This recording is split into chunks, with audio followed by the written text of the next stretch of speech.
sweet tortillas. It's like they came from Mama's kitchen. Check out the combos for lunch or dinner and treat yourself with a margarita or a mango nata to celebrate. And Mama's Kitchen is near you with Lola's Casina. Phil Sandoval favorites, fresh and convenient. Phil Sandoval's in Huntsville and Madison, and Lola's Casina at Town Madison and Jones Valley. You've got to experience Toyotathon at Bill Penny Toyota. They've got the selection with over 700 new Toyotas to choose from. And they've got the extras with Bill Penny perks and a 10-year unlimited warranty. So get on over to Bill Penny Toyota today and experience Toyotathon. Bill Penny Toyota in Huntsville and online at BillPennyToyota.com. Bill Penny's Toyota 10-year unlimited warranty is valid through the 10th year of ownership. Valid on new vehicles only. See dealer for details. What better way to take in the beautiful fall than with a Forno outdoor kitchen from Owen Home Appliance? The one that we are featuring now is the Forno Ultra Qualita 5-burner 176-inch black outdoor kitchen kit, complete with the grill, a pizza oven, a sink, a beverage center, a flat top, and all the counter space you could want. This thing is amazing. Learn more at owenappliance.com and just search out Forno Outdoor Kitchen. Owen Appliance in Forno, a match made for the fall. You want the right specialist for your recovery. At SportsMed Orthopedic Surgery and Spine Center, we understand every body is different. Your muscles and bones are unique, as is your body. Our SportsMed specialists offer innovative treatments and minimally invasive procedures, allowing you to quickly return to the life you love. Locations in Huntsville, Madison, Athens, and Decatur, and on the web at sportsmedalabama.com. Improving performance, improving lives.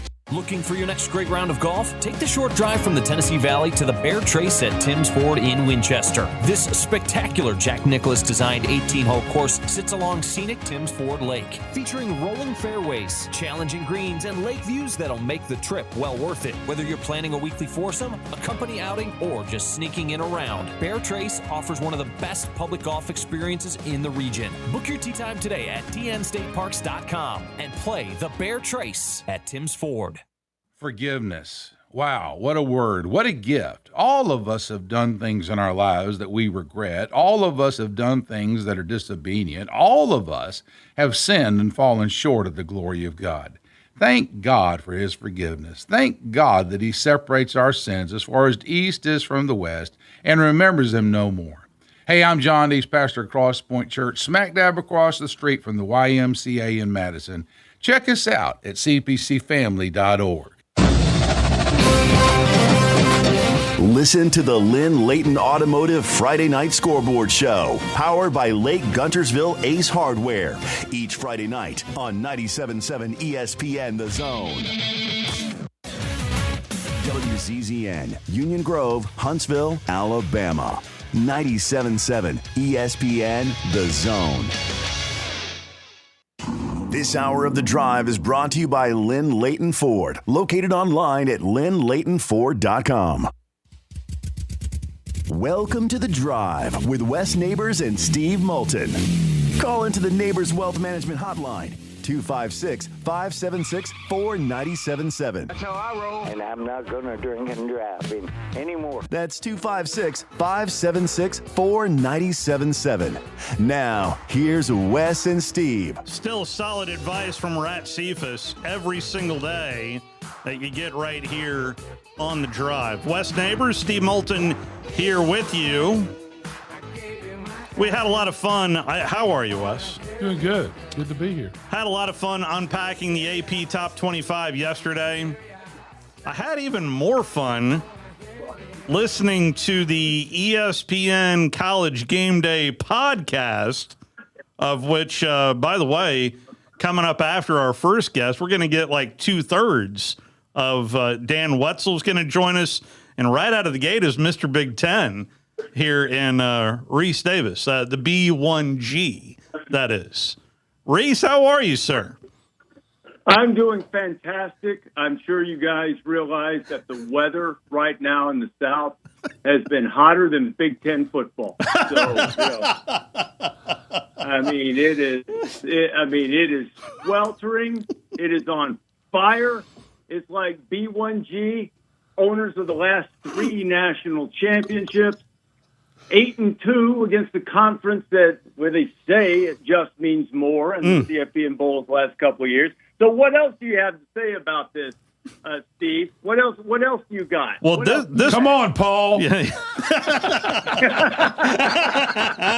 That's good. That's good. If there was one thing that surprised me more than anything was this part. You know what the SEC feels like right now? It feels a lot like the Big 12. The Big 12. Goodness gracious. Well, see, this is what you people in the media do. I'm just kidding. You actually cut it off. I did. I went on to say that I thought it was a higher level of ball, for sure. But what I meant by that is over the last several years in the Big 12, particularly prior to them expanding, when they only had 10 teams, the teams that won their close games finished at the top of the standings. The teams that lost their close games finished at the bottom. Georgia won the league last year. They trailed in 7 of their 8 SEC games. They had 4 fourth-quarter comebacks. They won the championship. Alabama won the 4-way tiebreaker, the number 1 seed out of the regular season. They won 4 one-score games. Oklahoma made the playoff, 4 one-score games, and they also won a game with the help of striped shirts against Auburn. And speaking of Auburn, 6 of their 7 losses in the SEC, and they were terrible, but they came by 1 score. Arkansas didn't win a conference game, 4 conference losses by 1 possession. And A&M made the playoff and beat 2 of the worst teams in the league by a grand total of 4 points and had to come from 4 touchdowns behind to nip South Carolina. Yeah, that's true. what I meant. What I meant was I got a lot of I almost patented the idea that the Big 12 was wide but not deep, meaning there wasn't a lot of separation from the bottom to the top. I would argue that's where the SEC is right now. There's a whole bunch of good, and it's a lot better than the Big 12 was in terms of quality, in my judgment. But there's not a lot of difference in the bottom of the top. Certainly not as much as there used to be in the heyday of Alabama and Georgia running amok over people, and LSU and Auburn popping up with generational quarterbacks from time to time. Well, we don't have Rutgers to pick on anymore. I mean, you say that, but Mississippi State beat Arizona State, who actually beat Texas Tech, right? I mean, from top to bottom. See, but Wes, you're taking this argument a different way. Do you think the SEC is as good as it's been in recent years? I think from top to bottom. I mean, Vanderbilt used to be on the door, and they lost 3 games, and all of them were close last year. If Rutgers was good and being competitive, the Big Ten has 5 or 6 teams, and that's it. I think they're a little deeper than you think. I think that. Now, I'm not. Look, if you're going to go down to 12 or 14, okay, maybe so. But I think the Big Ten's pretty deep. You've got the 3 national championship contenders at the top. You've got USC, who I think has an opportunity to be really good this year. You've got Michigan, who, with Kyle Whittingham there, the ship should be steady. So you got 5, and Iowa's going to be competitive. So Michigan lost to Oklahoma last year. But you can't, but right. You also can't argue with the fact but the Big Ten has been 8-2 in postseason games the last 2 years against the SEC head to head. I mean, look, man, I'm not. Well, that's good. I'm not trying to get into one of these talk radio deals. Come on, Paul. They're both good. Both conferences are good. But you look at Michigan. There's no okay. I don't have to be on. I mean, you can want to. No, I'm sorry. Go ahead. You're right. I'm just saying there's not a lot of room top to bottom. It was this time a year ago, though. I can remember Penn State was a big topic as well. That did not end well for James Franklin and the Nittany Lions last year. But there are certain matchups, and I know we're focused on maybe Ohio State at Texas, but I'm looking at Mississippi State traveling to Minnesota. And games like that early on, that'll at least put more logs on this fire for the mighty B1G. Well, I just think it's closer than what's being made out. Well, and Reese did say that. So when you look at the Texas game, the last two Texas Ohio State games, basically it's the goal line offense of Texas that cost them both games.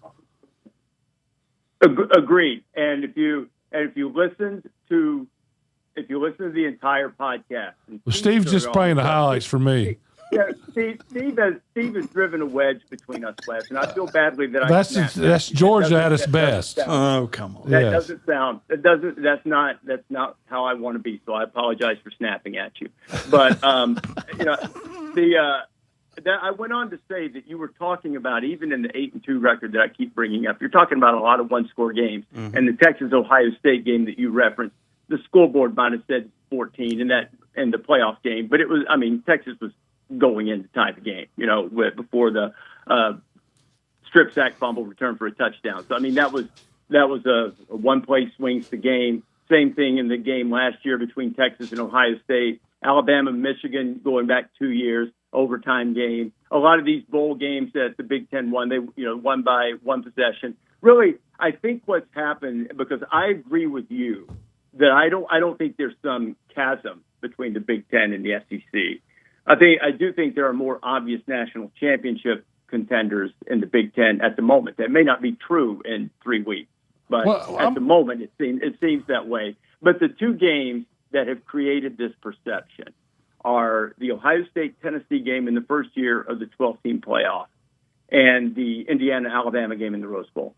Those are the two games that have created this perception. The rest of the games have been, highly competitive games, good teams swing on a play or two, and right now we're in a phase where a lot of those moments have gone the Big Ten's way. It doesn't mean I'm going to tell you why, though. I know why. Why is that? Because of the way the offensive line coaching is been done in the Big Ten, like the old time, versus the SEC where they stand straight up now for whatever reason. That's what's going on. You go watch the goal lines or the offensive line play of Alabama versus Indiana. They're coming off the ball. They're moving people off the ball. Georgia, same thing. They stand straight up. They're not coming off the ball. And I see that at Alabama as well. It drives me crazy. Well, you've forgotten more in the last 5 seconds about offensive line play than I'll ever know. But I'll say this: while we were talking about the SEC yesterday, I made a very similar point, not as technical a point as you did, but that look at all of the teams that are at the top, and you say, what's the question about them?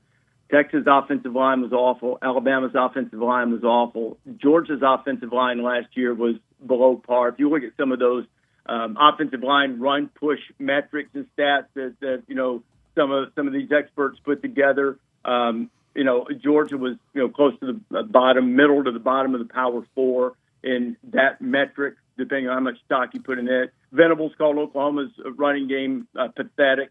It goes on and on and on. And LSU's offensive line was one of their biggest problems last year. 100%. Obviously they brought in a lot of other people now, but it's a conference-wide epidemic, I would say. Now, is it recruiting? You would know whether it's coaching. Is it continuity? Well, I think the Big Ten on the top 5 Big Ten schools have a lot more money than the SEC schools. Now, LSU's gone all in this year. I don't think LSU is going to be as good as people think they're going to be. Now, by the end of the year, they might be if they haven't totally imploded. But they have money issues now. They have meetings about it continuously, is what I've been told. But what made Indiana last year was the fact that they had all those old guys playing that had perfect technique. And just if you took a wrong step, they whipped your ass. No pun intended. Serious. They didn't lose a fumble. Coach Bryant would have loved that team, the way they played. And really, they got beat 2 games. And they won both of them. Yeah. Penn State and Miami. Yep. Yeah, you'll get no argument from me. And the quarterback in those two games won the game. Sure did. Quarterback was ridiculous. Yeah, I mean, but he had a lot of help too. But he made some plays and he deserved the Heisman Trophy. And the bet, I mean, I don't care if he ever wins another game. So Wes says 5 deep for the Big Ten. What say you? How deep is the Big Ten? Define deep. You mean national championship contenders or like elite teams? I mean, I think there are 3 obvious national championship contenders. I have them all ranked. I'll say deep. I'll say deep. Who are your national championship contenders this year?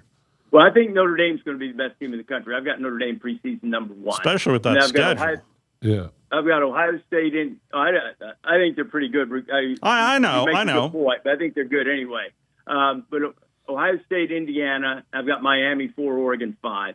So does Indiana have a lot coming back, or are we just doing this because making Indiana because they were so good last year and he's done a great job? No, they've got a really good core coming back. They're having to replace a few of the pieces on the offensive line, but they've got veterans there. A lot of defenders were coming back. They got 2 big time edge guys, linebackers from Kansas State, and then they've gotten a boost from this court ruling by getting 2 of their defensive front 7 starters, a defensive lineman, Stephen Daly, who didn't play in the postseason. He was the guy who injured himself celebrating after the Big Ten championship. Just sort of not even being crazy, sort of hopped up to give a fan a high five along the bridge, and hurt himself. Because of this court ruling, he's returned to the team. They've got a linebacker that was a starter, got hurt about midway through the season. Is returning to the team. They do have a question at corner with Pons. They need guys to step up there. They've got transfer from Penn State, who started his career at Georgia, Harris, who is a guy that A.J. Harris, who they're really counting on to be good. But they return Tyreek Tucker, who's a starter for them last year in the defensive front. They return Isaiah Jones, who's going to be their green dot. Elijah Hardy played on that defense. He's back. Amari Farrell is back in the secondary up front. Carter Smith is an All-American on the offensive line. He's back. Charlie Becker, who made great catches in the Rose Bowl and really throughout the postseason, is back. They added Turbo Richard, who started his career at Georgia to him, been to Purdue. Nick Marsh, wide receiver from Michigan State, the big play guy, got in trouble first day of spring practice for wearing gold shoes, and Stig flipped out on him. And Hoover, Josh Hoover has been really productive at TCU, and it sort of fits the mold of the guys, Curtis Rourke, then Fernando, and now Josh coming in there. Look, are they crazy deep? Probably not, but man, they're good. They're mostly old, to your point earlier, and I think they'll be really good again. Are you done with? I just want to make sure you're done with your list. It was Ohio State, Oregon, also Indiana. I'm guessing USC because of what you said. Yeah, I think SC's got a chance. Maava's been terrific. I think that this is kind of a do or die year for them. And I'll tell you, the team that this is going to sound nuts to people, but if you're looking for this year's version of what Indiana was 2 years ago in Stig's first year, what about Penn State? Penn State brought more guys from Iowa State, and some of those guys have a ton of experience in the Big 12, got a veteran quarterback. He brought like 24 guys with him from Iowa State, Matt Campbell did. So I think Penn State, Illinois, and Iowa all have a chance to be top 25 type teams. Now, let me clarify. When I say Penn State has a chance to be like 24 Indiana, I'm not really talking about playoff team. I wouldn't really anticipate that, although their schedule's pretty good. Yeah. But I do think that they could be a top 25 team, win a lot more games than people expect, simply because there's going to be more continuity than one would normally see with a coaching transition and a good core group of guys, much like Cignetti brought from James Madison to Indiana. So,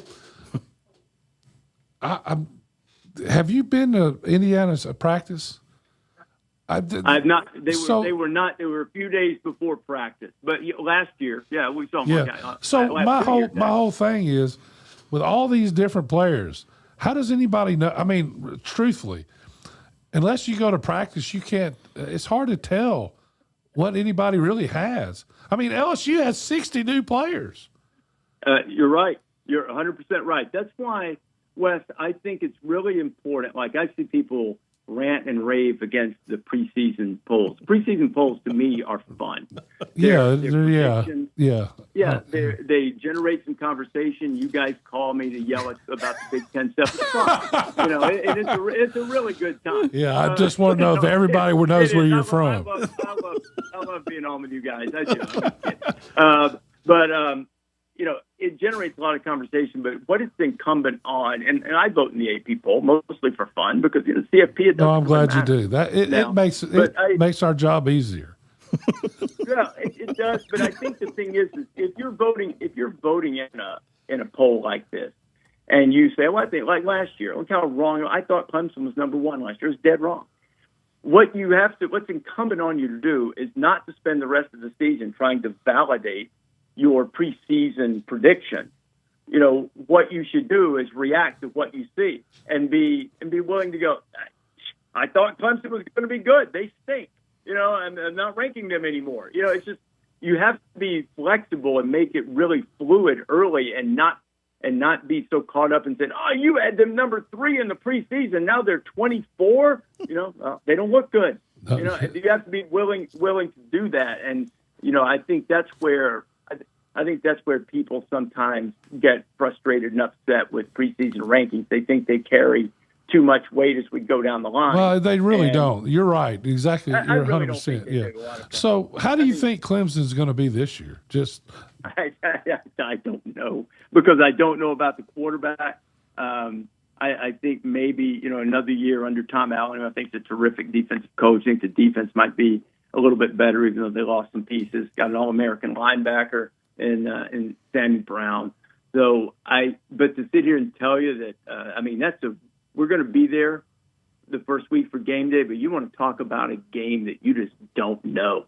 I would say Clemson and LSU. Now, LSU is loaded talent-wise, but you made a really good point about, how's it going to come together? How's it all going to fit?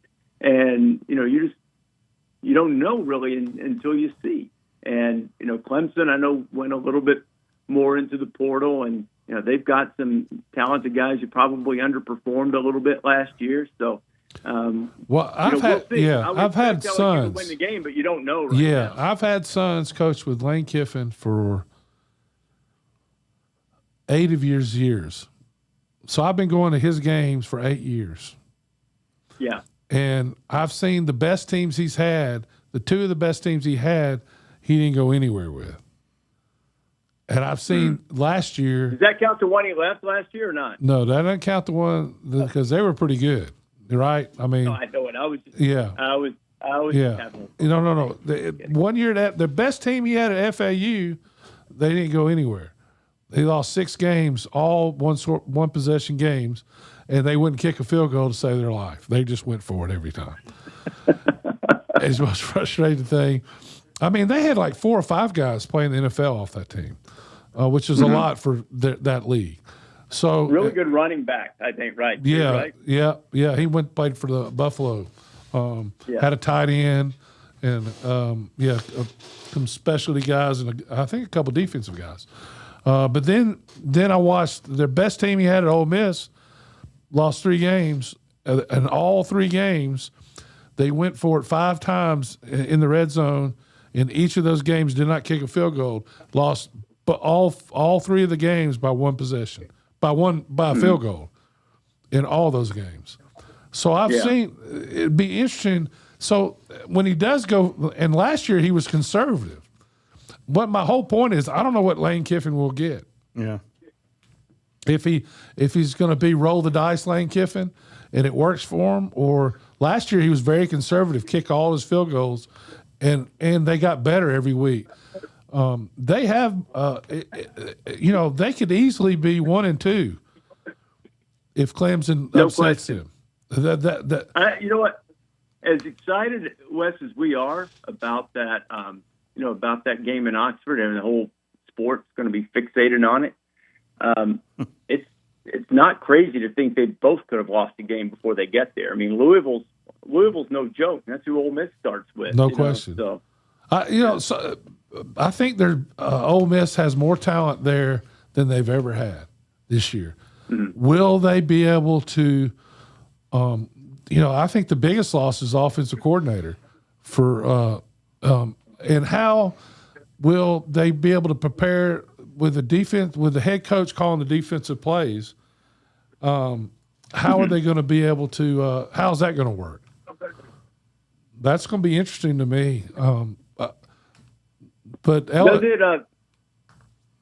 it bother you as a former player and a guy who knows so much about coaching? Does it bother you when a head coach calls the plays, and is it different to you about whether a guy is calling the defense as opposed to maybe Mike Leach calling the offense? Yeah, I think it hurts the team.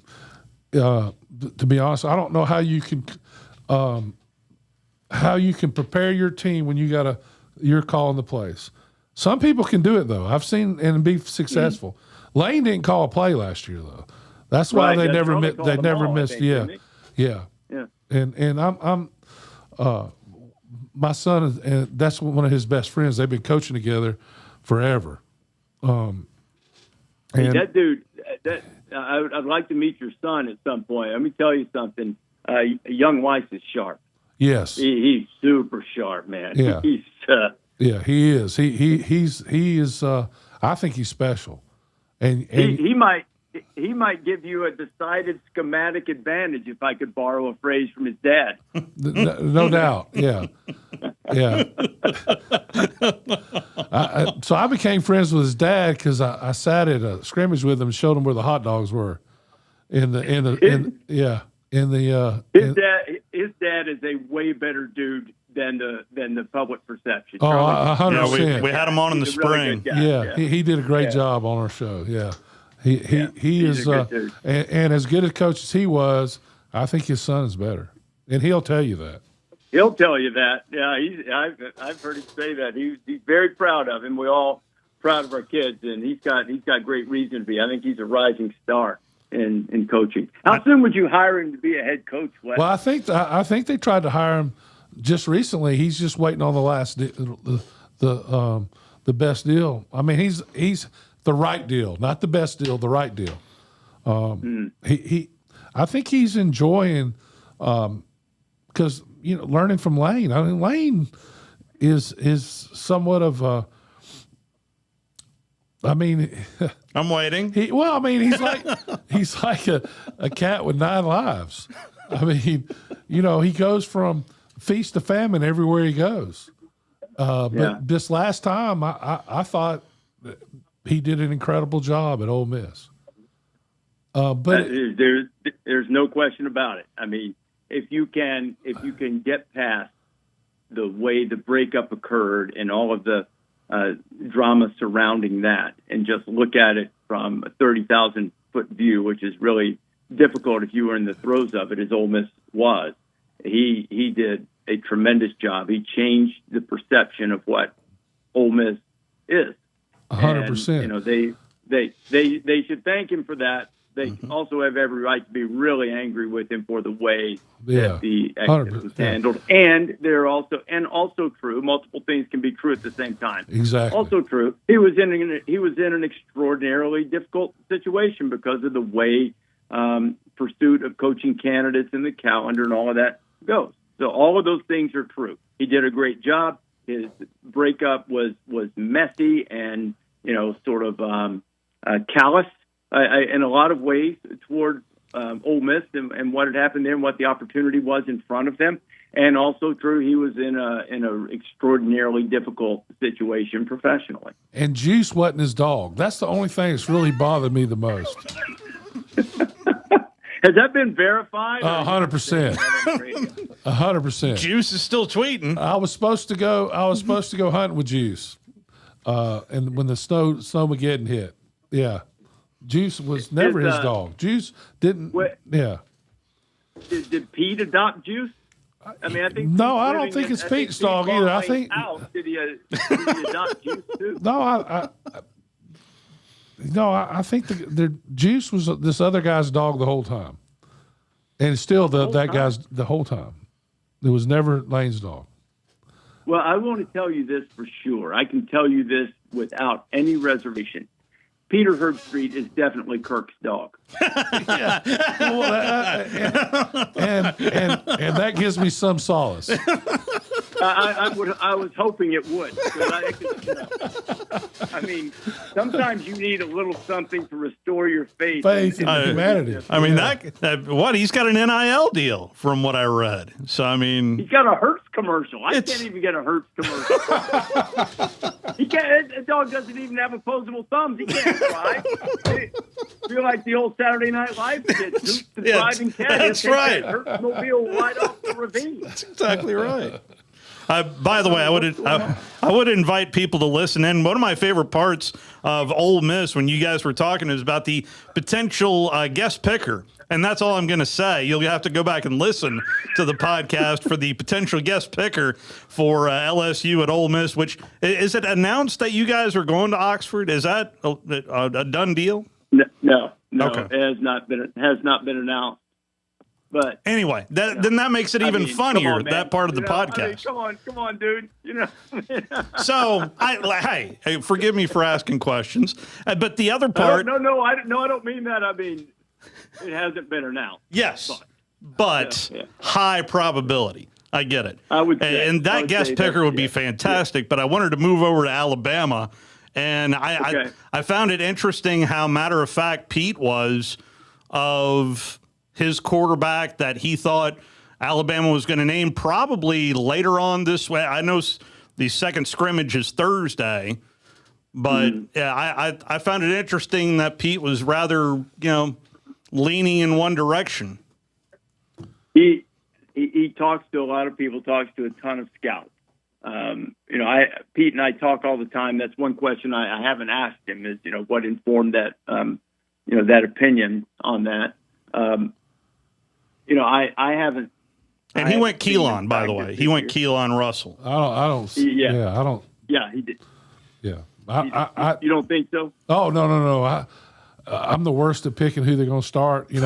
I did say Jalen Hurts was the best quarterback, and he didn't start that first game.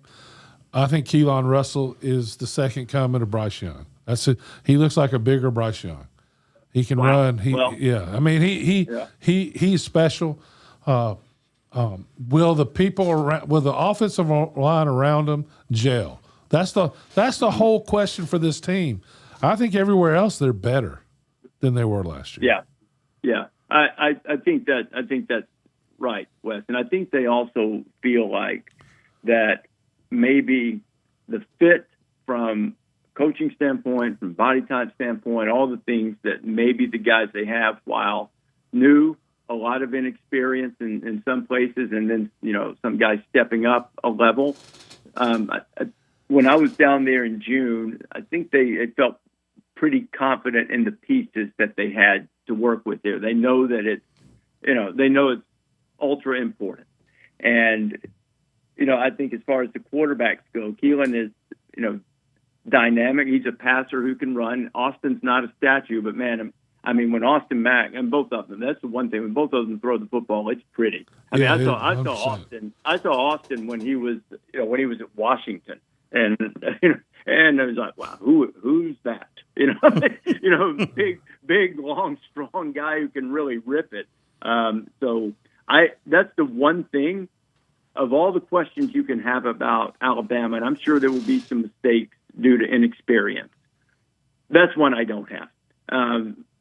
With their track record of developing quarterbacks and with the talent that they have with those two guys, maybe if you're right about Keelan and Bryce Young, then maybe transcendent talent, in one of them. I don't worry about quarterback. Offensive line is a huge question that, of course, leads to running game. And then I think beyond that, it seems like, they're very happy with some of the new guys they have on the defensive front. The defensive front, probably needs to be able to stand there. The defensive front will be better than they have been in a long time. And the way they got the guys. That would be very helpful to Alabama. 100%. They looked the part for the first time. I go to practices. I don't go to a lot of practices like I used to. I have too many grandchildren. But they're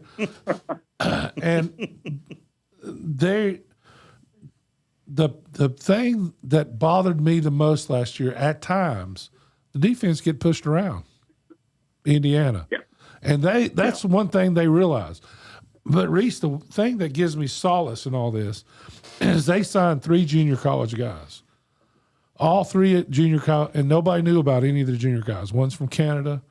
One is a wide receiver. And one's a linebacker. All 3 of these guys are going to play. Mm-hmm. The defensive lineman's from Canada. Mm-hmm. He's huge. All these guys can play. That's when you do. I think they're doing a great job of recruiting, and they just need to put together an offensive line that can run the ball consistently. At times last year, I thought they blocked well, and the running backs didn't make anybody miss when they did. It was a combination of a lot of things. Yeah. When you watched them, did you feel like there were an inordinate number of blown assignments of MAs among the offensive line? Because there was some. It seemed like they had a lot of free runners. Now, that there could be a multitude of reasons for that. Maybe there were more guys than they could block. Yeah, the backs did an awful job picking up the blitz as well. Yeah, it wasn't just the offensive line. It was pass protection. I mean, the quarterback played unbelievable last year, except for the first game. He did. Right. And he played great the other night as well. I think he's for whatever reason, people don't like him, and I don't get it. I don't know if it's. I don't get it either. So he's Jerry Glanville's probably one of the best guys at picking quarterbacks out. Although he did let Brett Favre go. But he was right what he said. You never start a rookie quarterback on a contract year if you're a head coach. I mean, but anyway, he said that the guy can play, and I don't know why people don't buy it. But getting back to your question, the biggest thing was the technique of the offensive line was horrible. Like, for example, you got a guy on your inside. You got a ball. The ball's running right there. It's play side gap. They would step with the wrong, just little things. It gives you no chance of making a play. They'd step with their outside foot, and then the guy'd blow them up going inside. And you can't win doing things, just little things like that. It gives you no chance to block anybody. And that was the most frustrating thing for me on run blocking. And then the next play, they do it perfect and get everybody blocked because everybody's blitzing them like Oklahoma blitzed them, and they never quit blitzing them after that.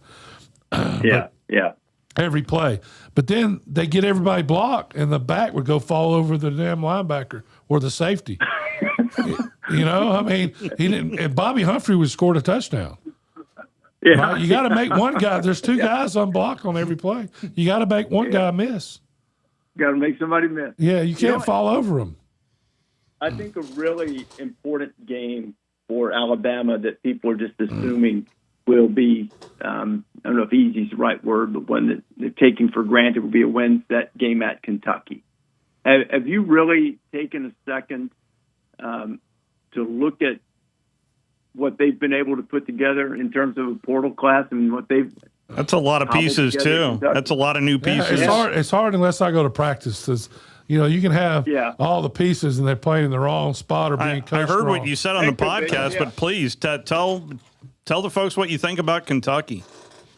I think they've got a chance to surprise. Now, look, the quarterback has to be good. At Notre Dame, he gave C.J. Carr a run for his money last year. Kenny Minchie. They've got a couple. They got back from Texas, back from Oklahoma that's been injured. But what caught my attention was the offensive lineman that they got. They got Lance Hurd, who really probably hasn't played to his potential at either LSU or Tennessee, but talented potentially. Maybe you got the right guy. They've got Tegra Shabola, who started a lot of games the last 2 years at Ohio State. They got the kid from prep school in Connecticut who was at Alabama, Olasa Lennon. I think I'm pronouncing his name correctly. So they've got some guys up front who've been around. They've got some skill players on the outside. They got a quarterback that potentially is a difference maker and a threat. So I think new coach, they'll be able to get a good look at him from his days at Oregon in terms of what he does, but with Will Stein. But I think that's a tricky early game because they'll be revved up and ready for the Tide when they go in there. So that'll be interesting in week 2, I think it is. That's right. The thing about the only thing that's been disappointing me to Kalen DeBoer is the fact that some Saban could get them to play after big victories, right? They'd come. They after might Georgia, you get Vandy. Yeah, I mean, the loss to Vandy, even though Vandy's better. I'm trying to. There's no way that team that just beat Georgia should have lost to Vandy. You go watch that game; they weren't ready to play. Yeah, I mean, and Reese. Everybody says, "Well, we're one possession." Well, if we get another quarter, they'd beat us by 2 more touchdowns because we couldn't stop them that day. Couldn't stop. Couldn't stop them. Yeah. And you go to Florida State. Florida State definitely played their best team of the year, but that team wasn't ready to play. Against Michigan, it rained, and we weren't ready to play. I mean, that's the only thing. Some of these, then Florida we go State. And we beat Georgia at Georgia. Yeah. With that same team a couple of weeks later that nobody's done before or since the last 4 years or 5 years. It's been a long time since anybody won at Georgia. I think they've won 33 in a row. Yeah. That night, I think. That's right. That's right. And my point is, this guy can beat anybody, but he has to be able to keep the teams up all year long. And that's the only thing I have against him is that when everything looks like it's good and we got better players, we've lost the several games.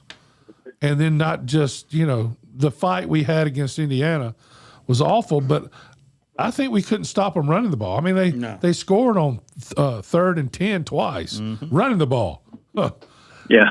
And so this team needs to just and I think it's going to be hard to score on Alabama this year. Their secondary is really, really good.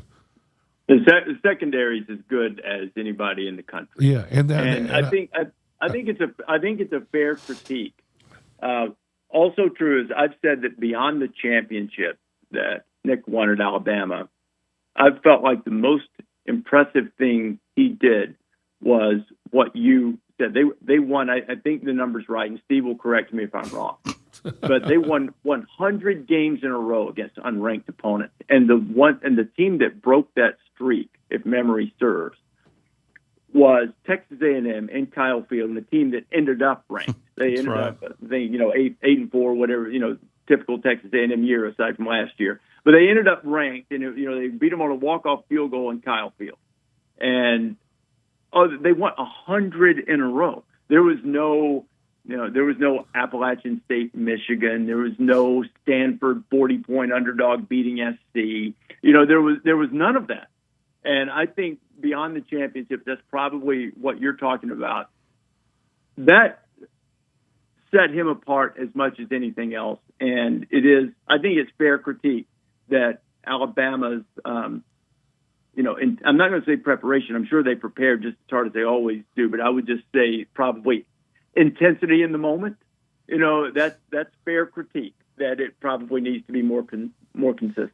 I've enjoyed the official visit, your new feature there, especially with Coach Cignetti, of him saying he doesn't have any hobbies.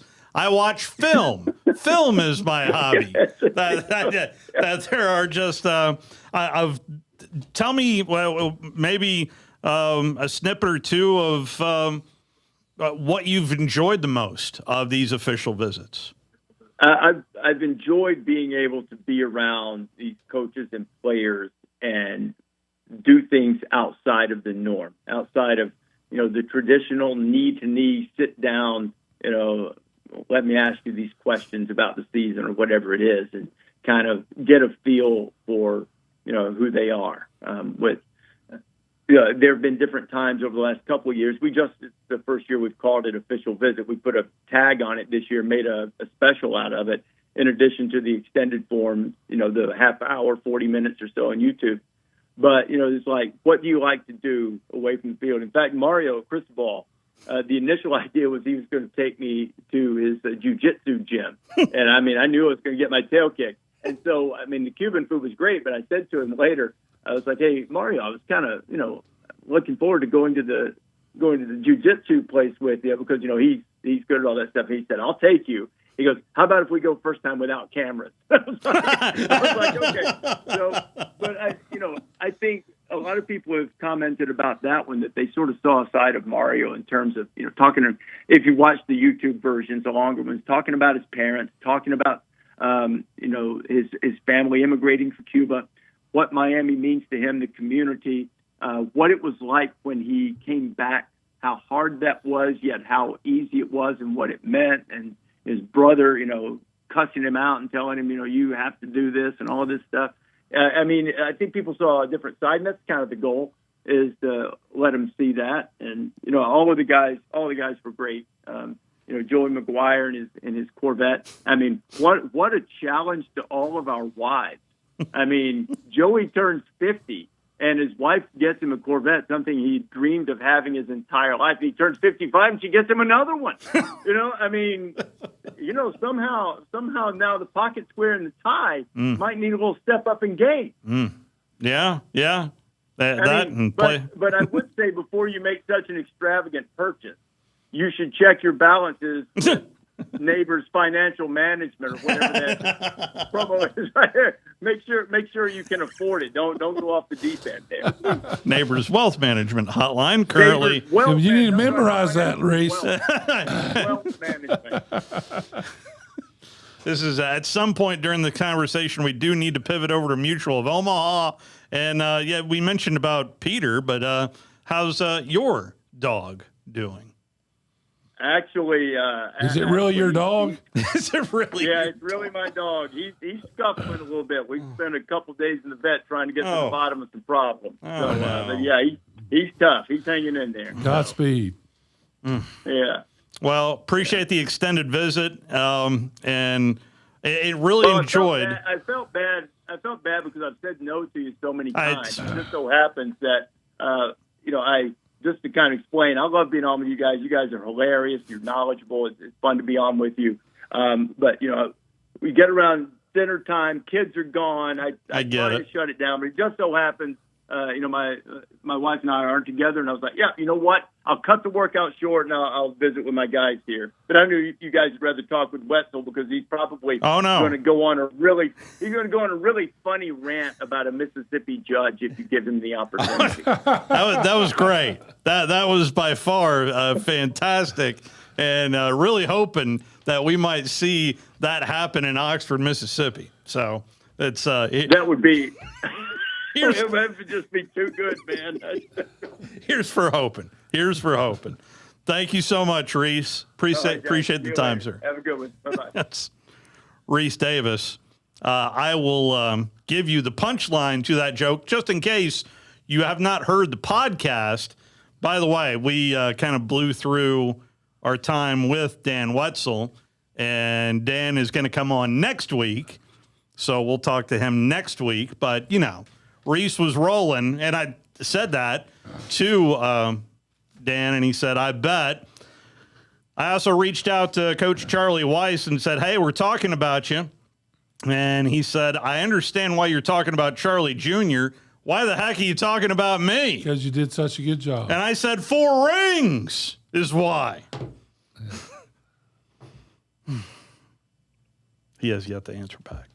Anyway, fantastic visit there with Reese Davis.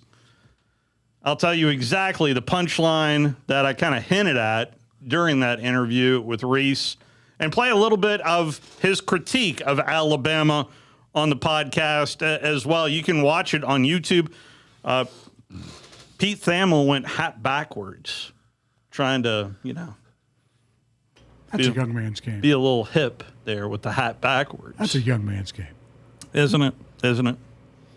If you'd like to reach a certain age, you should be able to know how to wear a hat. If you'd like to react to any of that, you can do so on the Neighbors Wealth Management Hotline. 256-576-4977. Reese needs to stay on and listen to that. He does. You know, and he was talking about, got a gift for his 55th birthday. And all I got for my 55th birthday was a dog with a busted knee. But, you know. Was it named Juice? No, I actually own my dog. I love how you keep going there. I can't. You just keep going there. I lied about his dog. I'm not letting that go. You just keep going there. I just don't understand. Hey, Tom, we need to take a break. Yeah, let's take a break. We'll be right back.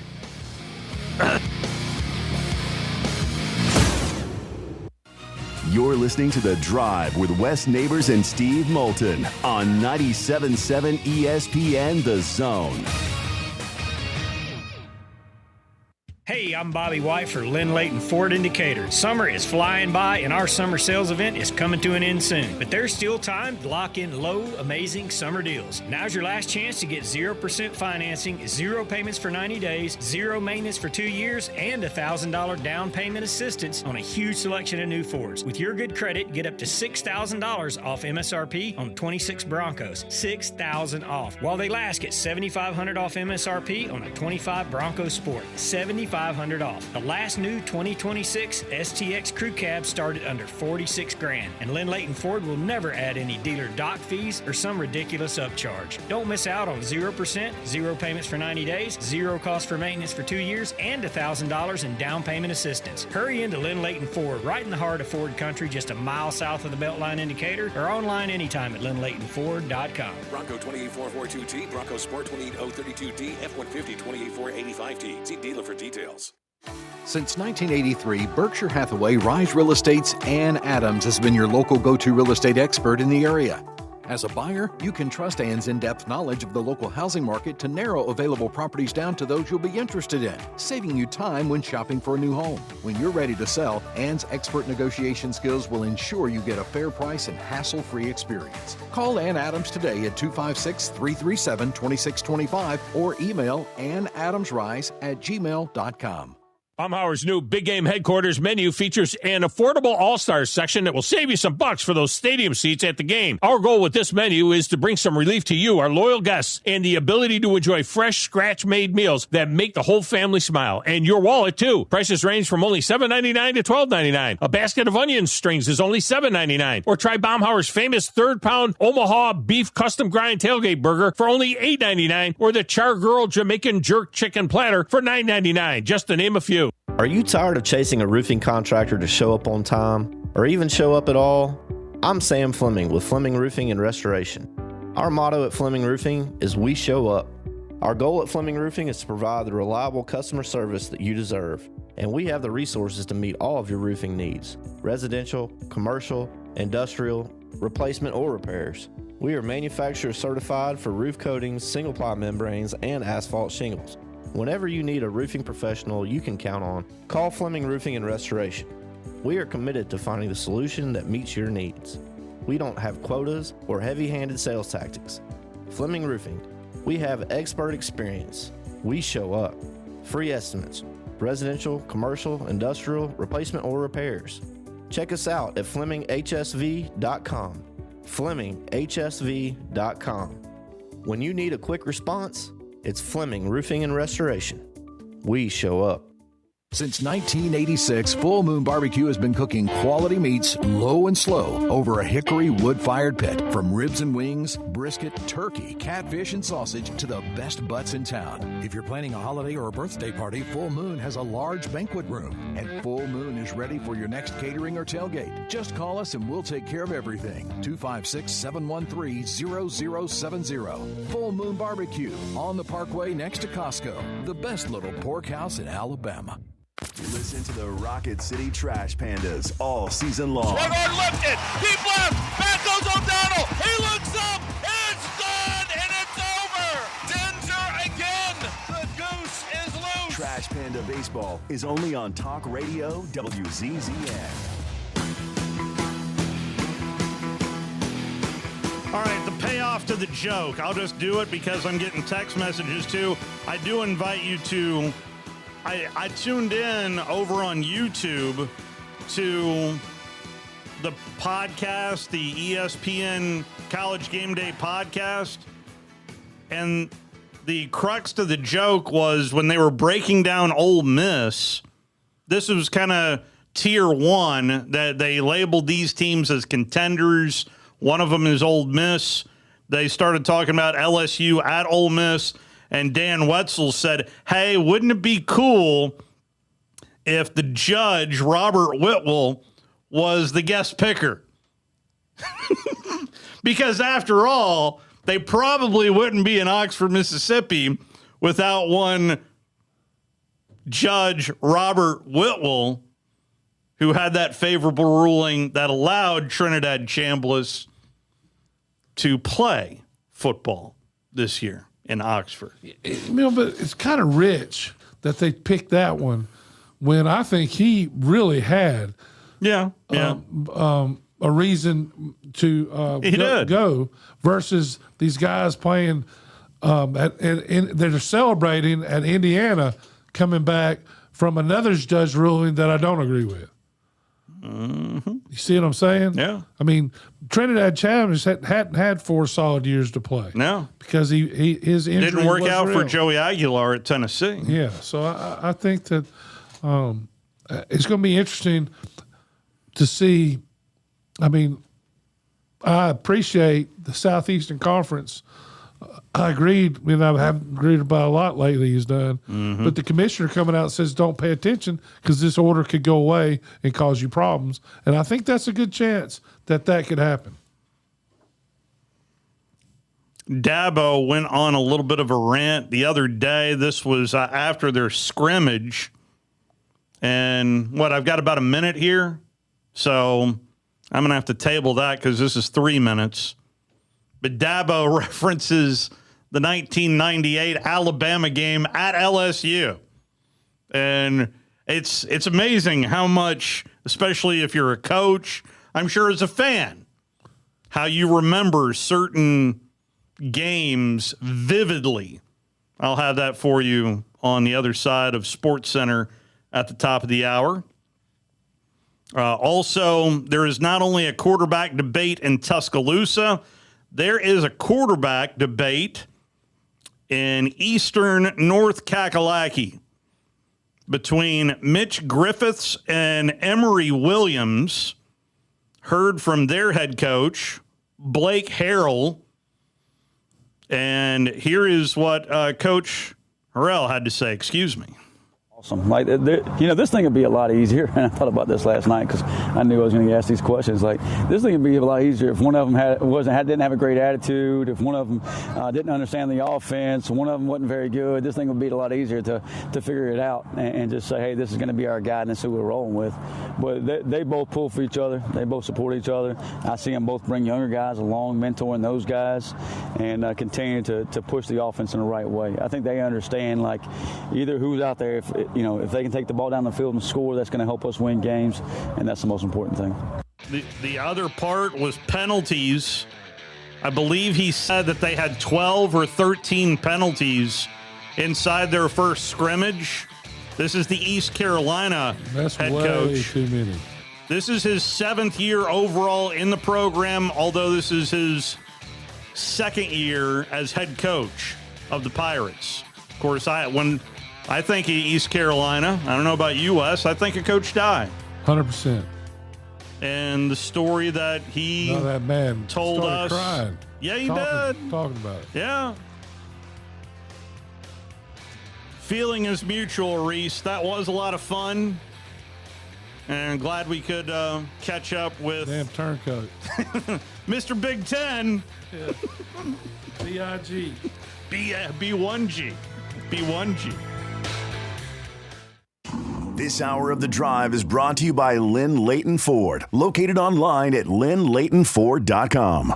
Hey, I'm Bobby White for Lynn Leighton Ford Indicator. Summer is flying by and our summer sales event is coming to an end soon. But there's still time to lock in low, amazing summer deals. Now's your last chance to get 0% financing, 0 payments for 90 days, 0 maintenance for 2 years, and $1,000 down payment assistance on a huge selection of new Fords. With your good credit, get up to $6,000 off MSRP on 26 Broncos. $6,000 off. While they last, get $7,500 off MSRP on a 25 Bronco Sport. $7,500 off. The last new 2026 STX Crew Cab started under $46,000, and Lynn Leighton Ford will never add any dealer dock fees or some ridiculous upcharge. Don't miss out on 0%, 0 payments for 90 days, 0 cost for maintenance for 2 years, and $1,000 in down payment assistance. Hurry into Lynn Leighton Ford, right in the heart of Ford country, just a mile south of the Beltline indicator, or online anytime at lynnleightonford.com. Bronco 28442T, Bronco Sport 28032D, F-150 28485T. See dealer for details.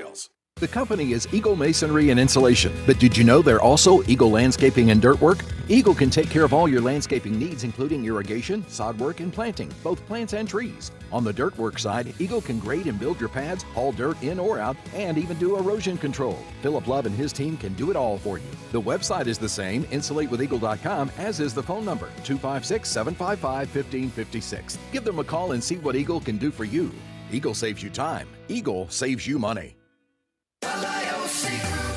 For over 50 years, our mission, do the right thing and make long-term decisions. We value our customers, and we invest in supporting them. TLG is consistently adding services to our own technologies to automate and provide the best support possible to you. We have the strongest guarantees in the industry. You can't just tell people you're going to provide good support. You have to prove it with your actions.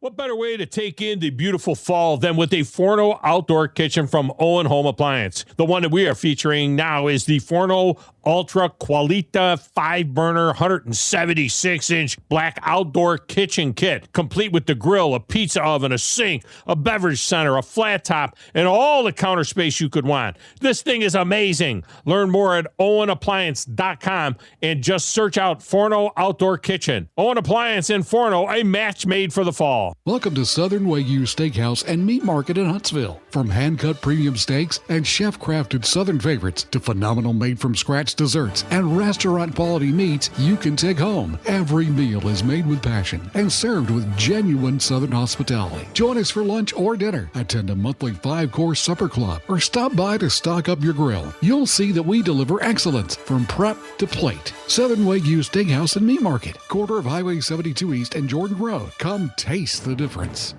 I'm attorney Gary Lackey. I know your accident is the real thing, and they happen to real people. I'm attorney Justin Lackey. There's a lot of talk right now about bigger, but when you've had a wreck, is bigger better? I'm attorney Jennifer Lackey. Do you want to be just a case number? With offices in Huntsville and Scottsboro, we take the time to help. The Lackey Law Firm. The Lackey Law Family. 1-800-4-RIGHTS. No representation is made that the quality of the legal services to be performed is greater than the quality of legal services performed by other lawyers.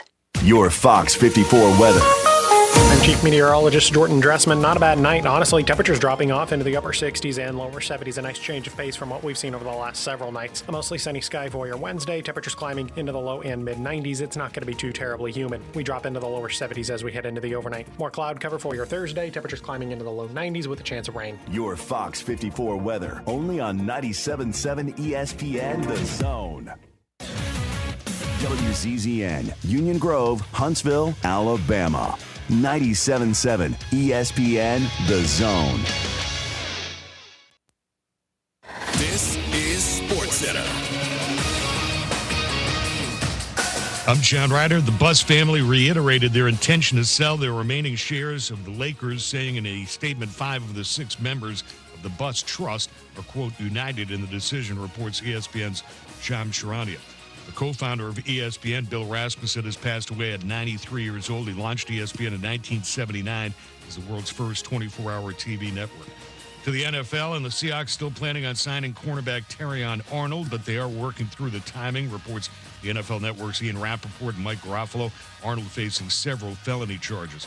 As for the AFC, who's the team to beat this season? ESPN NFL analyst Jason McCourty. I still do think it's New England. My thing is, so just because you got there last year doesn't mean, all right, you're definitely going to be the team to beat. But I think if you're a team that made it to the Super Bowl a year ago, won the AFC, and you improved as a football team, adding a number one wide receiver in A.J. Brown, I think that warrants the fact that, yes, you are still the team to beat over their inner division in the AFC East and represent the AFC. Does that mean they're definitely getting back? No, it's hard to get back to the Super Bowl back-to-back years. But I think going into the season, they didn't lose a major piece from what they had last year. So, yes, to me, I do think they're still the favorites going in. Other NFL news, Commissioner Roger Goodell told a German media outlet that the league will eventually have a team permanently based outside the U.S. Baseball scores. Guardians lead the Giants 3-0 in the first on a Joe Adell 3-run homer. It's 19th of the season. Marlins and Phillies tied at 1 in the second. Phillies going for a 5th straight win. Blue Jays a 2-0 lead on the Rays in the second. Hey, it's your resident Super Bowl champ, Chris Candy, coming on Wednesday. Ben Johnson is setting a high expectation for the Bears this season, but will they be able to live up to the hype? It's Unsportsmanlike, 6 a.m. Eastern, right here on ESPN Radio, ESPN2, and ESPNU.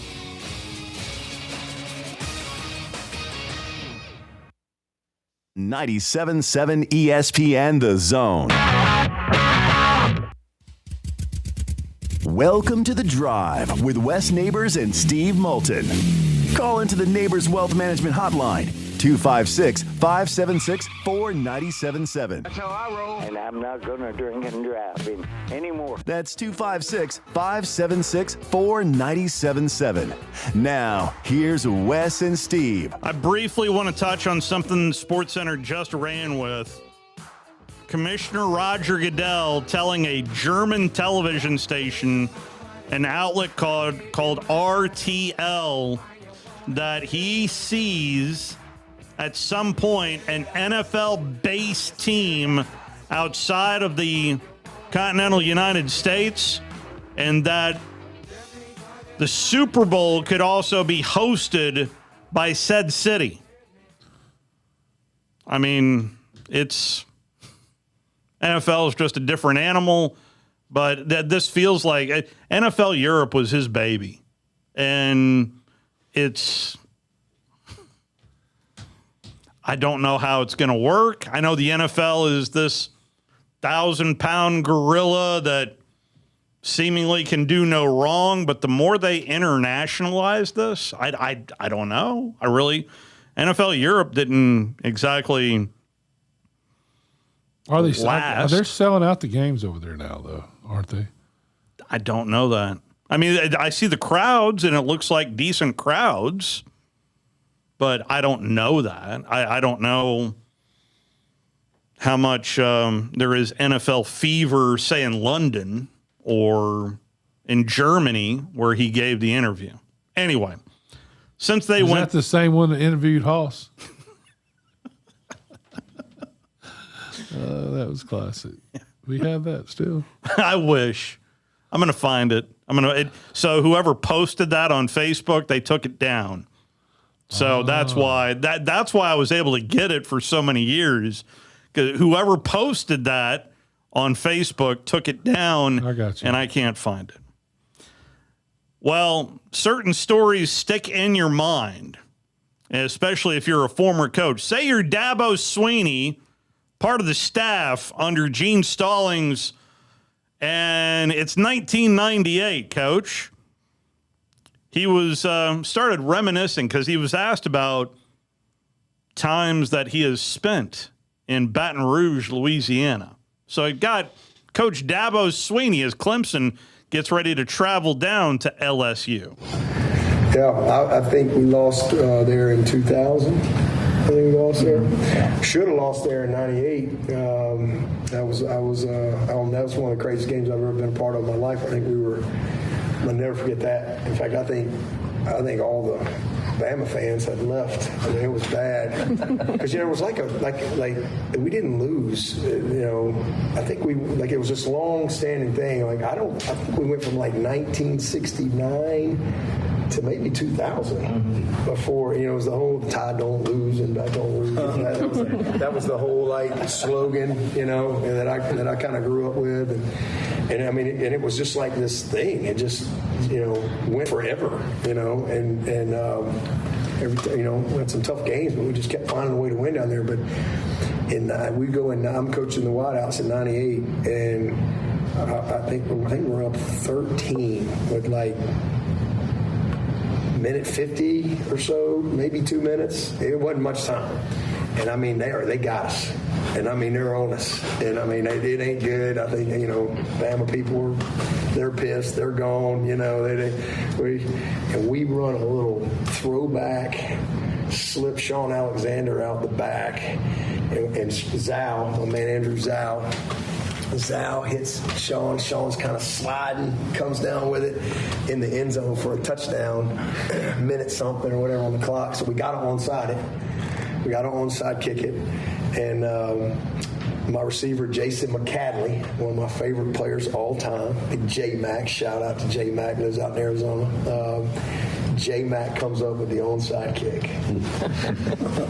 We're like, no way. So we get the onside kick, and then we run a little sprint rub wheel, and my receiver, Quincy Jackson, number 7, Action Jackson.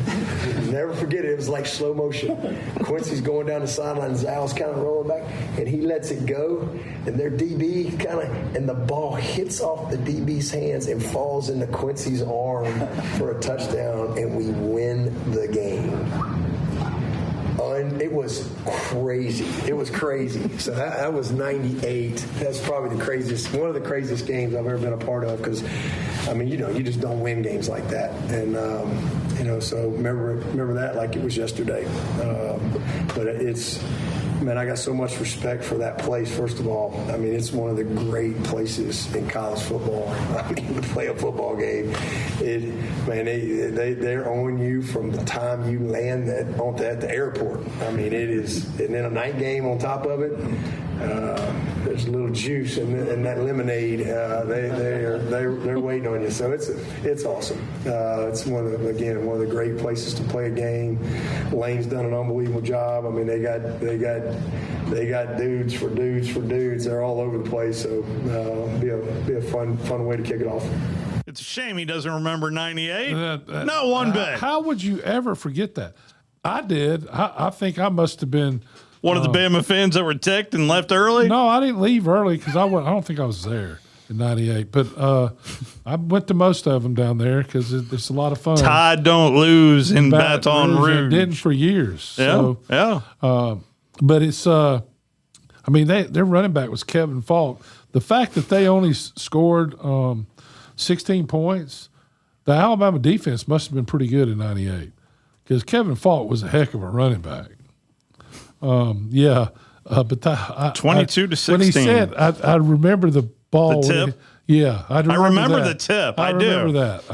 As soon as he mentioned the tip, I was like, oh my gosh. And I didn't know we got an onside kicks before that, though. I must have been, Sean Alexander. He was a hell of a player. Mm-hmm. So Andrew Zal and Sean Alexander are two of my favorite players because I don't think there was an offensive lineman on that team that played in the. Was Samuels not on that team? In '98, he might have been, but he was young because he left as a junior, and that was 2000 when he left. So he would have been a freshman. Yeah, I bet he didn't play if he was on the team. Yeah, but Sean Alexander, as long as he was on the team, you had a chance to win the game. I mean, the fact that they won.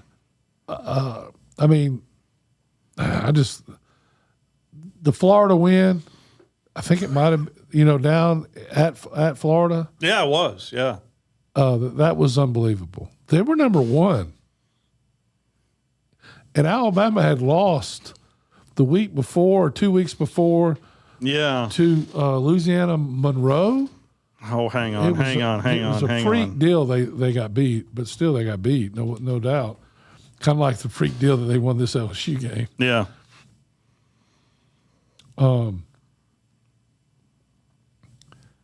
98. That was the year Bama lost to Florida at home, and then they won a total of 7-5 that year. Yeah, it wasn't in '98. Maybe it was '99. Maybe it's 99, that game at Florida. Yeah, it was 99. Overtime, 40-39. Yeah. And lost to Louisiana Tech on September the 18th. Yeah. And then 2 weeks later at number 3 Florida and win in overtime, and then 40-39. And won the Southeastern Conference. They sure did, and lost to Louisiana Tech. And I believe Coach DeBose was SEC Coach of the Year that year in 99. Then 2000 happened. Yeah, 2000. The highlight of 2000 was the opening kickoff. No, it was the opening punt. We returned. Was that a punt? I thought it was a kickoff. Was it a kickoff? I thought it was the kickoff. I thought it was a punt. I remember being in Florida at the time, down on the beach. At the game watching. Were you? Yeah, oh yeah. And I remember looking at it, going, "We're going to kill him." Here we go. And then it was just disaster. Turned around, went to the beach, and all of a sudden I find out UCLA wins. Yeah. If you'd like to be a part of,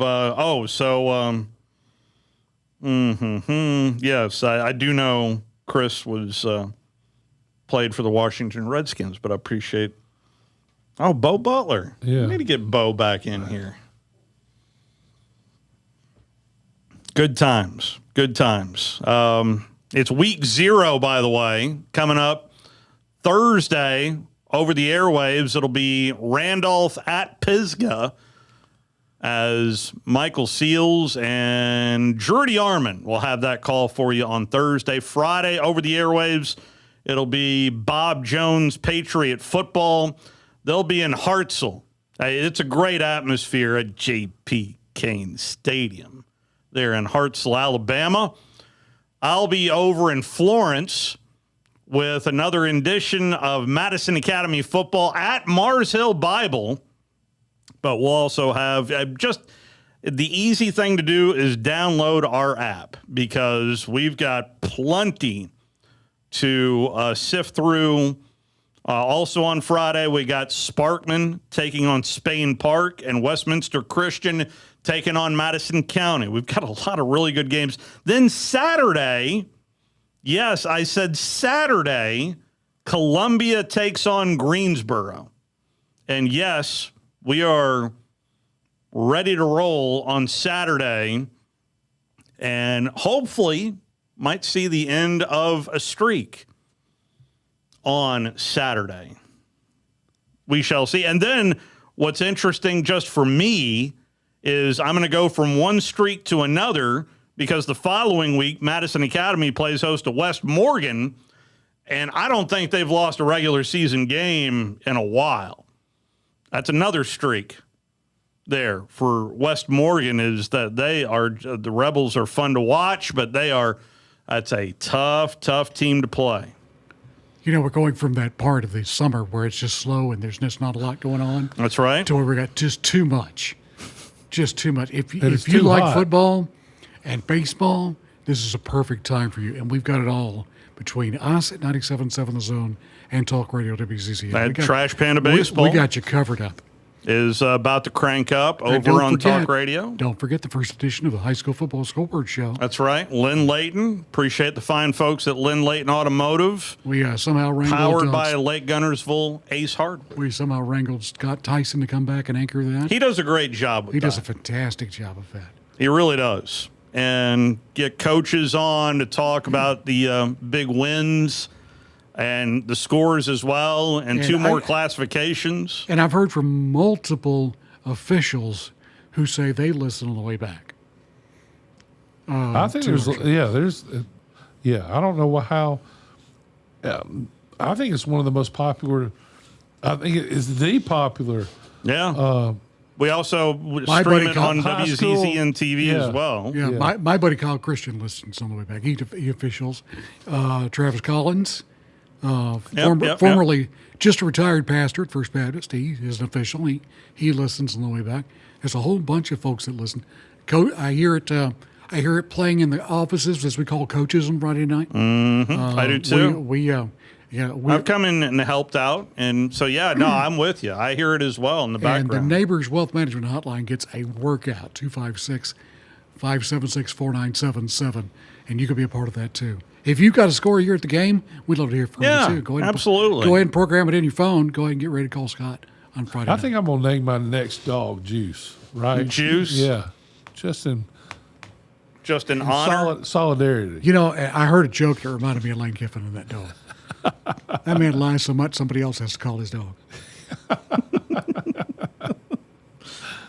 True that. Oh, my goodness. That's all I got. We referenced a lot of the Game Day podcast in hour number 1. Reese Davis was on with us. This was his critique of Alabama. The case against is that there are so many unknowns. Quarterback, offensive line. Do they have a game-changing running back? Can Ryan Coleman Williams now overcome his sophomore slump season and become a dynamic playmaker? Those are the things against Alabama. A lot will be told in the early part of the season. They've got a very tricky game early on at Kentucky.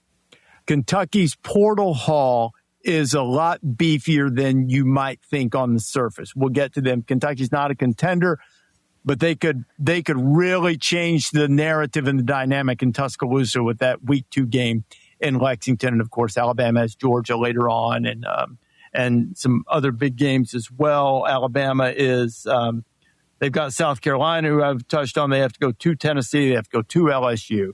So, schedule is not overly daunting for Alabama, even though, they do have Georgia coming in as well. But it's well, yes, yeah. You're looking at me, not overly daunting. What are you talking about? Do we need to get Reese back on the phone? What is he? Not overly daunting. It's not a big one. It's not a B1G schedule. I think that's what he's talking about. Yeah. Oh my. Yeah. Does Texas A&M and Notre Dame play again? No, they don't. Who they put?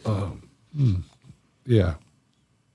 Now that home and home is done as the Aggies, and I heard from Coach Elko this afternoon. He spoke to the media and was once again praising his quarterback, Marcel Reed. In fact, went out of his way to tell the media, I've not been asked this, but he takes care of the football, so much so to the point where he said even his interceptions last year were in times where you have to put the ball in compromising positions. But Texas A&M, let's see here, their non-conference is Missouri State, Arizona State, and the Citadel. That is your non-conference. And the Arizona State game is at home. In fact, all of their non-conference games are at home. Missouri State, Arizona State, and the Citadel. They host Kentucky. Think about Kentucky. As much as Reese wants to pump up a little bit of the Wildcats, they got a home against Alabama. Then they're at Texas A&M in consecutive weeks. On September 19th, we're going to know a lot about the old Wildcats.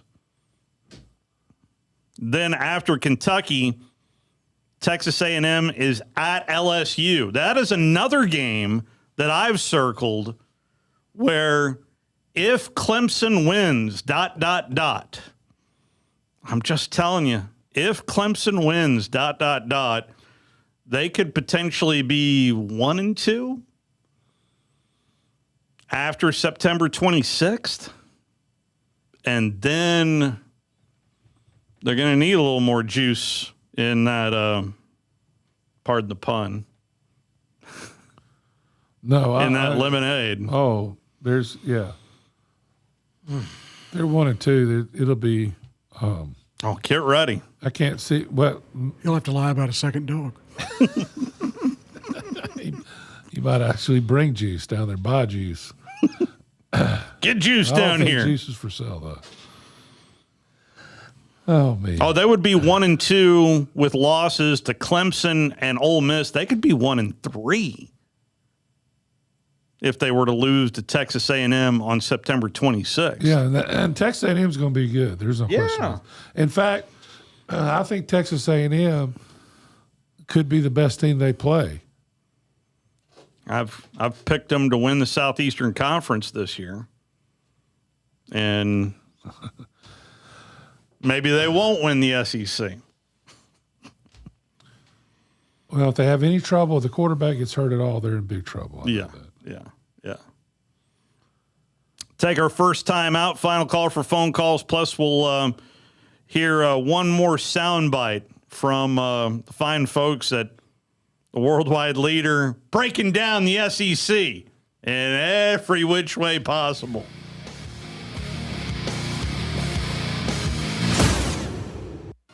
You're listening to The Drive with Wes Neighbors and Steve Moulton on 97.7 ESPN The Zone. Hey, I'm Bobby White for Lynn Layton Ford Indicator. Summer is flying by and our summer sales event is coming to an end soon. But there's still time to lock in low, amazing summer deals. Now's your last chance to get 0% financing, 0 payments for 90 days, 0 maintenance for 2 years, and $1,000 down payment assistance on a huge selection of new Fords. With your good credit, get up to $6,000 off MSRP on 26 Broncos. $6,000 off. While they last, get $7,500 off MSRP on a 25 Bronco Sport. $7,500 off. The last new 2026 STX Crew Cab started under $46,000, and Lynn Layton Ford will never add any dealer dock fees or some ridiculous upcharge. Don't miss out on 0%, 0 payments for 90 days, 0 cost for maintenance for 2 years, and $1,000 in down payment assistance. Hurry into Lynn Layton Ford, right in the heart of Ford country, just a mile south of the Beltline indicator, or online anytime at LynnLaytonFord.com. Bronco 28442T, Bronco Sport 28032D, F-150 28485T. See dealer for details. When a team sticks together, it shows in the way they work and the way they treat you. We don't just hire great people, they stay. On average, our managers have been with us over 15 years and company-wide turnover is under 3%. It's a culture built on integrity and heart. When you call, you get someone who knows your name, understands your business, and is invested in your success. And that means service you can count on every time.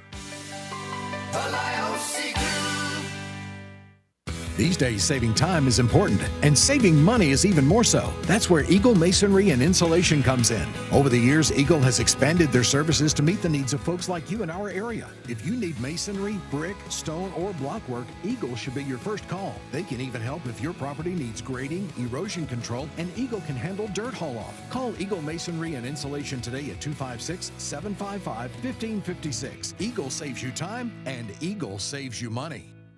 Fall Saturdays in the South mean football. And when football season rolls, patio and grill season rolls right with it. Turn your patio into your favorite place to watch the game. From premium grills like Big Green Egg, Yoder, Blaze, and Napoleon, to outdoor furniture built for Saturdays. Brooks & Collier has everything you need to make your patio the best seat in the house. Brooks & Collier, 80 years, 4 generations, the Valley's best in outdoor living. 813 Meridian Street and at brooksandcollier.com. The Orthopedic Center. It's in the name.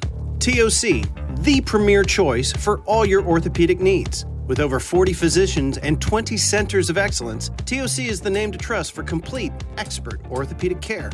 And that word center, we mean it. With more than a dozen locations across North Alabama and the Tennessee Valley, TOC is in your community whenever you need us. As the state's largest orthopedic practice, TOC is built on trust. Trust we've earned with every patient we serve. You can see that trust on the field, too. As the official sports medicine provider for the Huntsville Havoc, Huntsville City Football Club, Oakwood and Alabama A&M universities, thousands of athletes and coaches count on TOC to keep them in the game.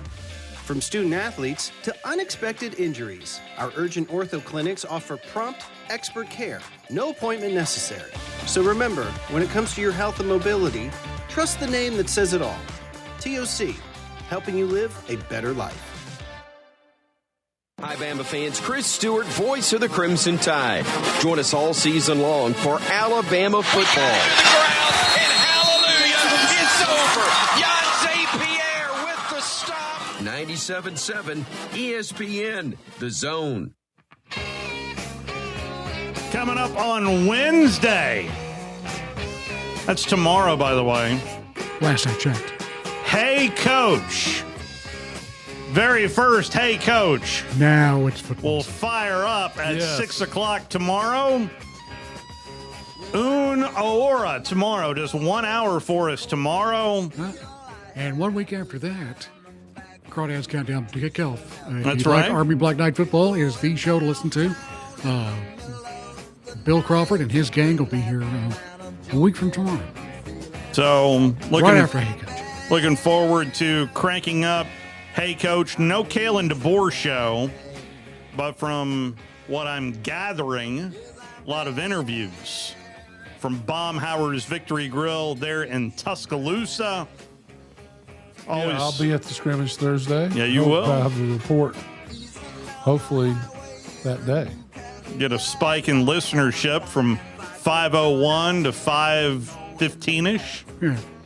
I would imagine. My buddy Kyle texted me. He heard me call him out on the radio, so I'm waiting on Travis now.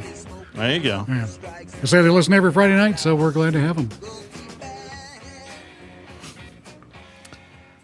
Urban Meyer was a guest on Colin Cowherd's program, your favorite program. I know you listen to it all the time, but one thing that Urban did say. Cowherd. Yeah. Is that with a T? Cowherd? Yeah, Cowherd. Cowherd. I had to make sure I pronounced that. Cowherd. And something that Urban did say caught my attention, where he said that he tried to, at every stop, keep the defensive coordinator, and he had some good defensive coordinators because he went through them. Kyle Whittingham at Utah, and there was quite a few that he mentioned. Luke Fickell with Ohio State, where he was trying to keep defensive coordinators, and it was more of a question about Lane Kiffin at LSU, to which Colin didn't know the answer, but he just kind of pivoted in another direction. But it is a recipe that Lane is using, and that is keeping the defensive coordinator. This is year 3 for the DC there at LSU. So it's they're paying him $3 million a year. So there's also that. Yeah, it's not like he's not there for But there is some continuity, especially on the defensive side. But there are, at least right now, 2 freshmen in the 2 deep, 1 freshman along the defensive line, and 1 in a backup role. But teams change and evolve. Well, what you have in September ain't what you got in November. And just remember something else that Lane also informed us of. But I'm not a nutjob LSU fan. Yeah. Yeah. That'd be a fun game to go to. The first game would be the Clemson LSU game. I applied for that game and got denied. I got denied. But I am heading to the ATL to cover the first game for Alex Golish. Yeah. And it's an afternoon game, and it's an indoor game, and plus which I'll be able to listen on the way back and, have a good old day of football. Get Auburn Baylor there in downtown Atlanta.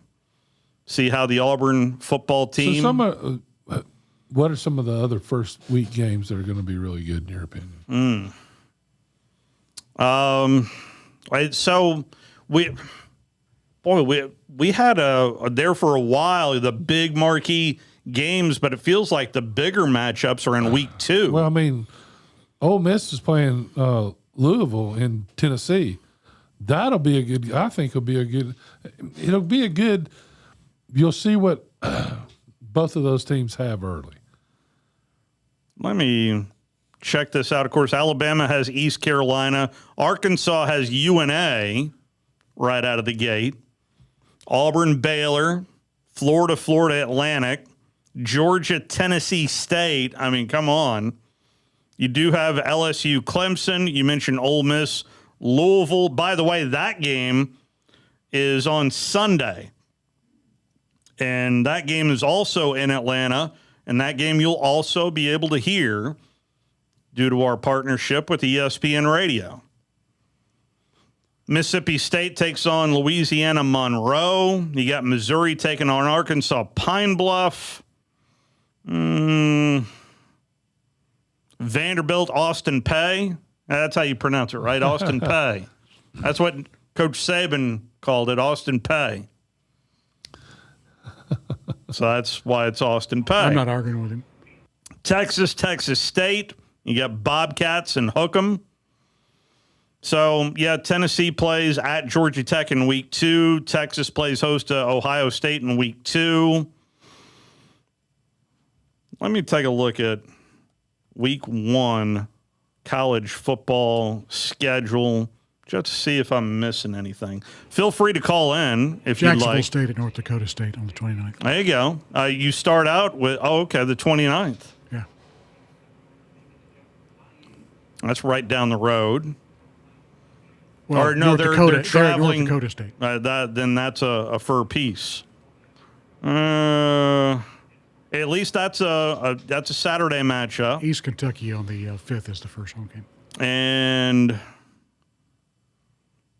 Missouri's game is a Thursday. UAB, they parted ways with their athletic director today, did UAB. They are on the road at Illinois. Old Bielma.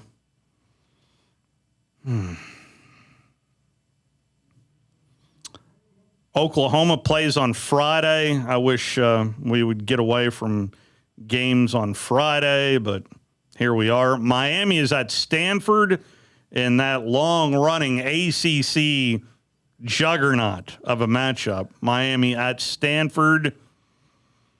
What else stands out to me? There was like some big marquee matchups we've had over the last handful of years, and I'm just not – it's just not popping off the page to me.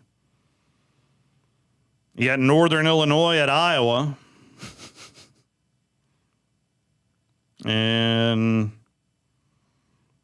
Clemson at LSU. I'd say Clemson at LSU, that's your big marquee matchup there in week 1 in college football.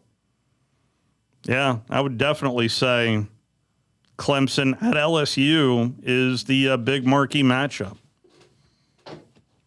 And then Louisville and Ole Miss on Sunday.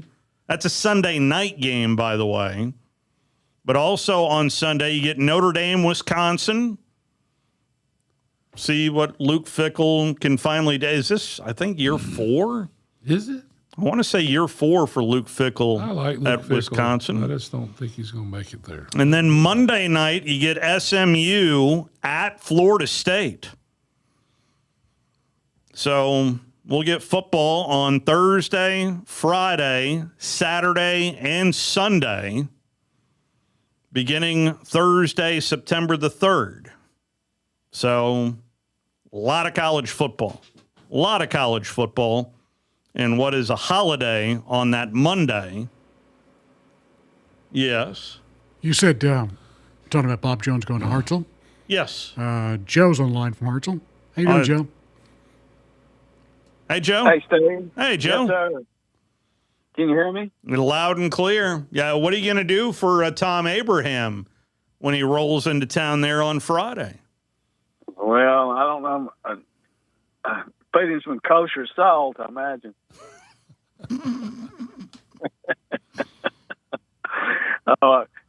Who's calling the game with Tom? Sure enough. I think that is Tyler Johnson.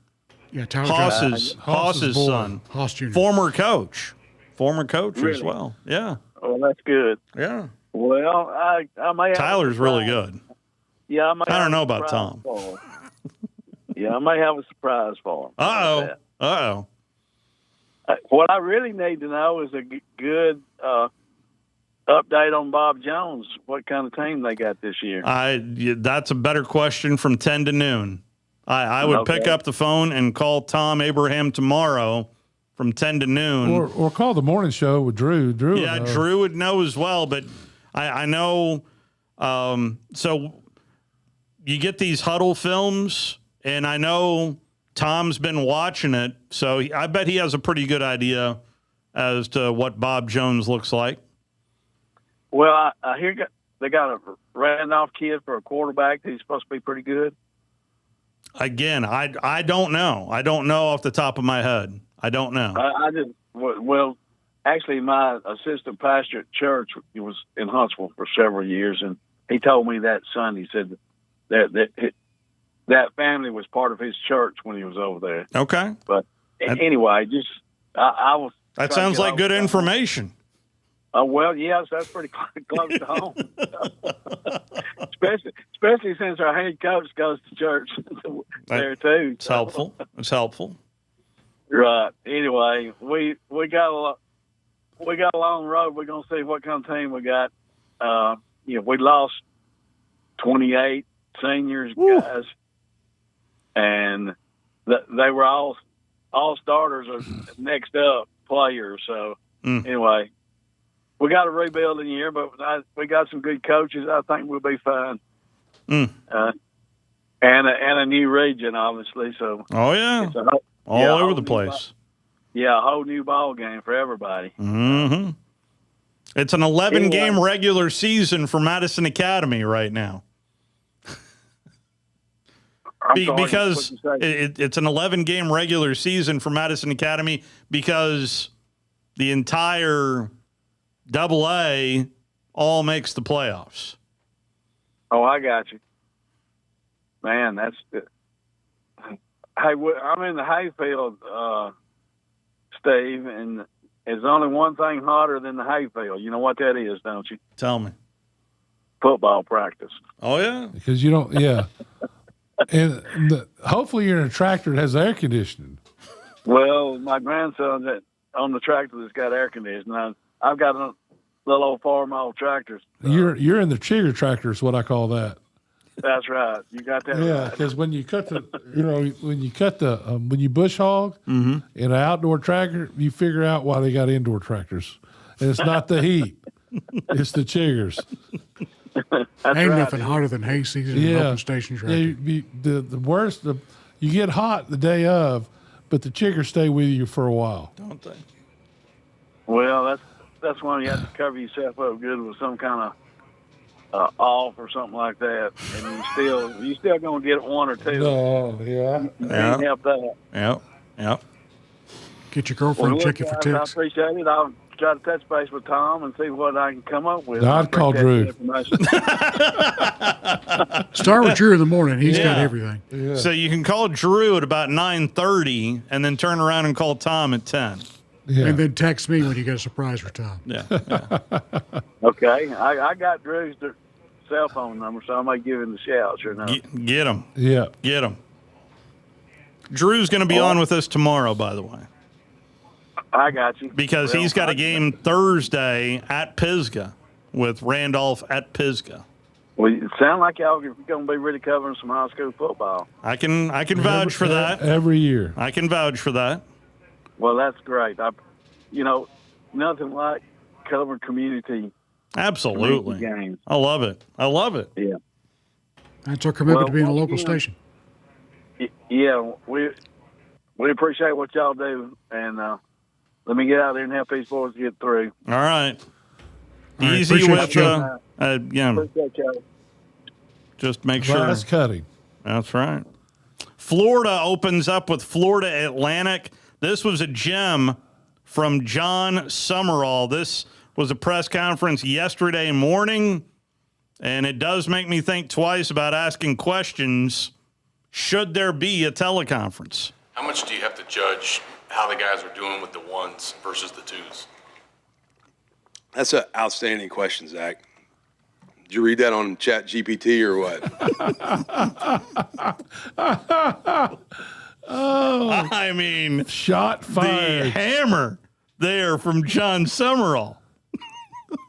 That is an interesting question. Did you read that on Chat GPT or what? Because, Alabama was doing best on best. Mm-hmm. And the first team struggled, right? But Auburn did ones versus twos on defense and offense. Okay. So my question, I'd like to know, is why do you do one? Why not best on best? Why ones versus twos? Yeah. Okay. And why not? So what's the philosophy of? Yeah. Because I never was. No, I don't know the answer. We used to do. We didn't do best on best a lot. Especially in the.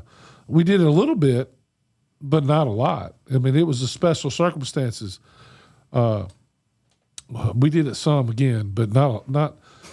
And I never knew the reason. I didn't care. I just that initial answer. Yeah, that was classic. From definitely classic. Classic. Did you read that on Chat GPT or what? So here's what I would say. When you're with the ones, you may have elevated players around you, but you also have elevated players on the other side of the ball. So like now that pass rush is on you faster when you're with the one. So I make the coaches, the offensive coaches, break down the quarterback stats for me on when they're with the ones versus when they're with the twos, because sometimes it's easier with the twos because like a guy just doesn't get covered. And it's like, okay, well, I could make the throw there. For both the guys going with the ones and twos, it's not driven towards either one.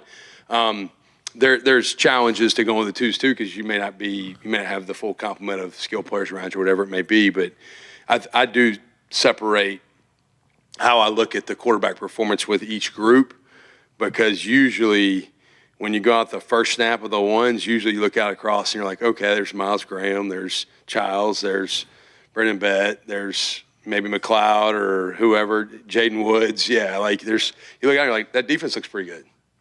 And, as you go down, it's less daunting. It may be the throwing lanes, so not just the pressure in front of you, the pocket, but the throwing lanes against the ones that are a little bit tighter.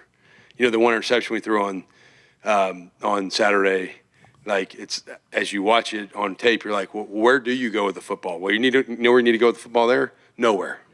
Because everybody was just blanketed. There's nothing to do. So sometimes tuck it, get what you can get. If we get the first grade, if we don't, I'd like to just punt. And so we have to learn as a room from some of that, because really that whole room is young at quarterback. There's not like just a whole lot of experience and time on task and game environment. There's some, but not a great depth. But I do think you have to look at who you're going against, who you're playing with on your side.